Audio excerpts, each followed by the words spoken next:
Okay, so in this video we're going to be turning a Denary number, which is the numbers that we normally use as humans, into a binary number, which is the only thing that computers can understand, remember. Okay, so first of all we have to look at what is the difference between a base 10 number, which is Denary, and a base 2 number, which is binary. Okay, so if we look at the Denary number first, 111, okay, because this is a number that at the base system that we're used to the most, and we look at the first number, it's units. All right, so this 1 is worth 1. Okay, it's a unit. The next number along, it's worth tens, and the next number along is worth hundreds. All right, so as we move up the number in a base 10, we are always timesing by 10.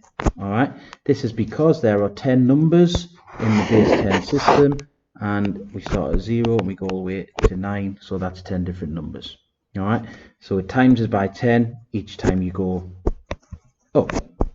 Okay, with a base 2, remember, binary, a computer can understand a 0 being off, and it can understand a 1 being on. Remember, these are circuits that are switching on and off inside of the computer. All right, so when we look as we go up to the left in a binary number, it doesn't times by 10 like it does in your Denary number from before. All right, it timeses by 2. Okay, so you start off with 1, then you go to 2, then 4, then 8, 16, 32, 64, 128. All right, and we've got 8 numbers here. All right, that represents 1 byte or 8 bits. Okay, generally computers send things in bytes or 8 bits if you want. All right, and with using these 8 numbers, we can have any number we want from 0 all the way through to 255. Okay, so we have 256 possible numbers we could make. If you want something higher than 255, we need to add another byte on the end, which you would have to double 128 to give you 256. Okay, but we're just going to stick to 8 bits for now.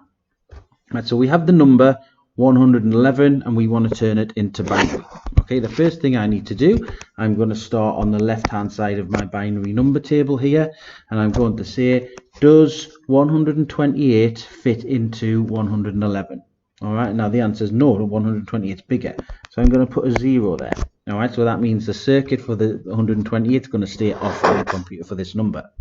All right, then I'm going to go down and say, does 64 fit into 111? And it does, so I'm going to put a 1. All right, so then at this point I need to take away the 64 from the 111. All right, now that gives me 47.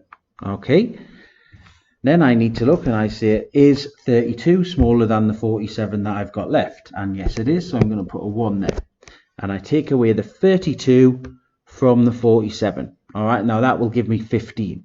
Okay, go to the next one. Is 16 smaller than 15? No, it's not, so I'm going to put a 0. Move to the next one.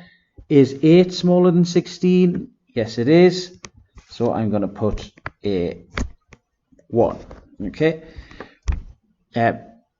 15 take away 8 gives me 7 left. Is 4 smaller than 7? Yes, it is, so I'm going to put a 1 here, and then I'm going to take the 4 from the 7 to give me 3. Go to the next one. Number 2, is it smaller than 3? Yes, it is. So I'm going to put a 1 there and take the 2 away from the 3, which leaves me with 1 left and 1 at the end here. That will fit nicely, and then that gives me, if I add 64 plus 32 plus 8 plus 4 plus 2 plus 1, I will get 111. So you can always check after you finish to make sure. Okay, and that is it.